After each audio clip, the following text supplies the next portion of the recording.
जय सिया राम।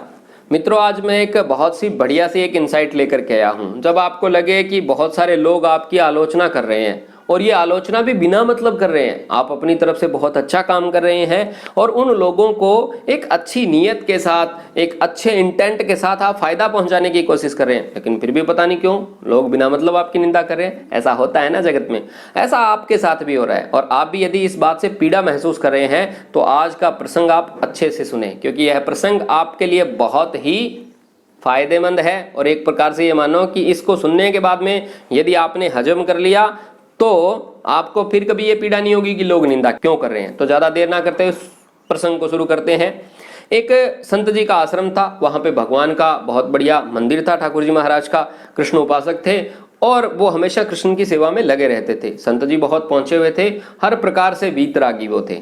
तो उनके यहाँ पर उनका एक शिष्य है जो और कुछ नहीं जानता था, लेकिन सेवादार एक नंबर का था। हर काम बड़े ही अच्छे भाव से, शुद्ध भाव से, सेवा तो वो इतनी तल्लीनता से करता था कि अपने आप को भी भूल जाता था। सब उसको भोला कहते थे और यह भोला वास्तव में दिल का भी बड़ा भोला था और बहुत ही शुद्ध आत्मा का वह धनी था। मस्त रहता था और संपूर्ण उस आश्रम में रहने वालों को भी वह मस्त रखने की चेष्टा करता था। एक बार क्या हुआ, पता नहीं क्यों उस भोले को जो है ना एक समस्या आ गई। वो समस्या क्या होगी, उसके शरीर में खुजली शुरू हो गई और उसका पेट दर्द होना शुरू हो गया। अब यह दोनों समस्याएं उसकी धीरे धीरे बढ़ने लगी। तो वह तो भगवान का उपासक, हर चीज भगवान के आगे अर्पण करने वाला बंदा, भगवान के आगे रोने वाला, गुरु जी के पास ऐसे गया रोते बिलखते हुए, गुरुजी मेरे ये समस्या हो रही है, ये बहुत ज्यादा हो रही है, मेरा कुछ समाधान करो। गुरुजी थोड़ा सा मुस्कुरा दिए और निकल लिए। अब उसका तो वह दर्द बढ़ने लगा, उसके शरीर में पूरे में रैसेस पड़ने शुरू हो गए, फोड़े फुंसी होनी शुरू हो गई, खुजली बहुत ज्यादा मात्रा में ज्यादा हो गई। अब यह बात पूरे आश्रम के अंदर भी फैल गई। आश्रम में भी सब लोग कहने लगे, इतना बढ़िया सेवादार, इतना बढ़िया भगवान का भक्त, पता नहीं क्यों इसके ऊपर इतना क्या हो गया, इसने किसी का गलत किया है, ये वो। अब जितने मुंह उतनी बातें करते करते एक जो शिष्य मंडल है वह गुरुदेव के यहाँ पे गया और गुरुदेव को बोले, गुरुदेव हमने नहीं देखा आपने देखते हुए इस भोले से कहीं पे कोई भी गलत हुआ हो। बहुत अच्छी नीयत का बालक है, अच्छे नीयत से सबको खुश रखता, सबकी अच्छी सेवा करता है, इसके साथ ऐसा क्यों है? और जब भी आपको पूछते हैं तो आप मुस्कुरा देते हो। इसका जो कष्ट है उसको आप दूर कीजिए। अब पूरे समाज के अंदर शिष्यों ने प्रश्न पूछा था, यदि उत्तर नहीं देते तो कहीं ना कहीं विश्वास जो है वह डामाडोल हो जाता। तो गुरुजी ने कहा कि वैसे तो मैं बताना उतना ज्यादा जरूरी नहीं समझता था, लेकिन अब क्योंकि आपके प्रश्न निष्ठा का आ गया है, अपनी का विश्वास का आ गया, तो बताता हूं। भोले से पूछा, अरे भोले, जो कुछ दिन पहले यहाँ पे बर्फी आई थी शुद्ध मावे की, जो चढ़ावे में भोग लगाई गई थी भगवान को, वो कहाँ पे है? अब भोला ऐसे चिंता करते बोला, गुरुदेव अब क्या हुआ, मुझे माफ करना, मैंने क्या है उसको भोग को लिया और मैंने सोचा सबको बांटेंगे, थोड़ी सी मुझे भूख लगी हुई थी तो प्रसाद स्वरूप मैंने एक बर्फी खाई, मेरे को बहुत अच्छी लगी, बड़ी स्वादिष्ट थी, बहुत ही अच्छी थी, मैंने सोचा एक पीस और ले लेते हैं। अब एक पीस और लिया मैंने तो फिर मन से आवाज आई कि अभी तो बहुत सारे पड़े हैं और आश्रम में तो आज बहुत कम लोग हैं, क्योंकि बाकी सब लोग तो तीर्थ पे चले गए, इसलिए अपन एक दो और ले लेते हैं। गुरुदेव मैं हाथ जोड़ के क्षमा चाहूंगा। एक एक करते करते मैंने जब देखा तो बर्फी थी नहीं, सारी खत्म हो गई। तो क्या मेरे को वो बर्फी खाने की वजह से ये सारा इतना ताम झाम झेलना पड़ रहा है, इतनी पीड़ा हो रही है? गुरुदेव मुस्कुराते हुए बोले, भोले बात तो यही है।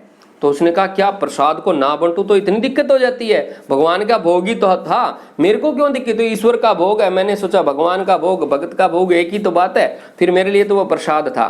अब गुरुदेव ने कहा कि देखो, भगवान का भोग आपने ग्रहण किया, अच्छी बात, लेकिन वह किस भाव के साथ चढ़ाया गया है वह बहुत महत्वपूर्ण होता है।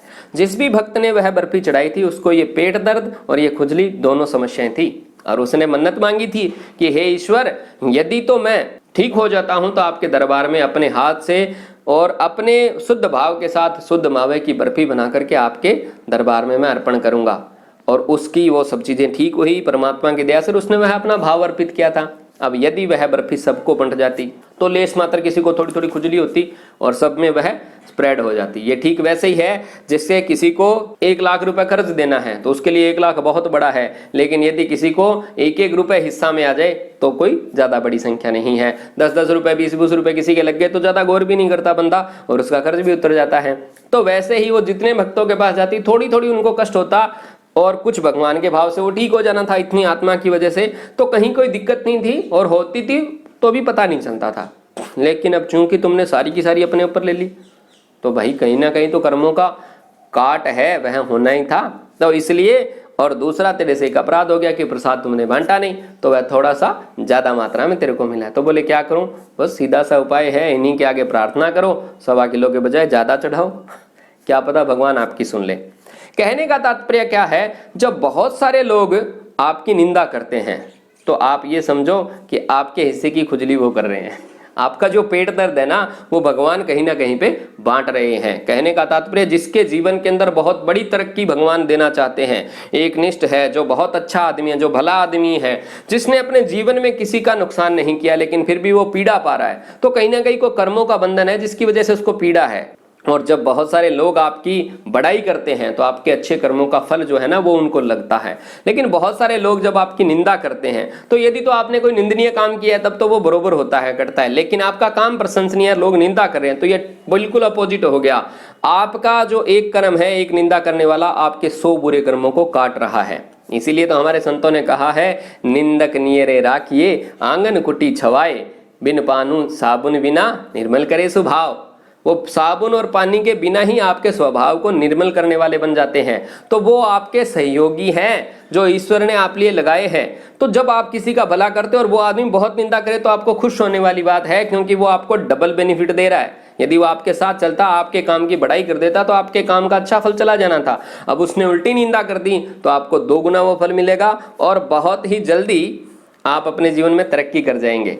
कहा भी है ना हमारे यहाँ पे, पहले लोग आपका ऐसे निंदा करेंगे, फिर लोग आपका विरोध करेंगे, फिर धीरे धीरे करते करते आप कामयाब हो जाओगे।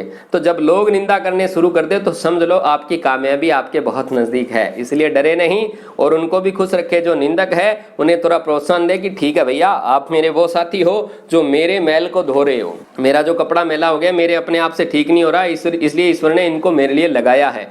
तो अच्छे भाव से उनको भी अपनी तरफ से अच्छा ही दें। अब जैसी उनकी करनी वैसा उनको रिजल्ट मिलेगा। ईश्वर आपको आपके परम तक पहुंचाए, इन्हीं शुभकामनाओं के साथ। जय सिया राम।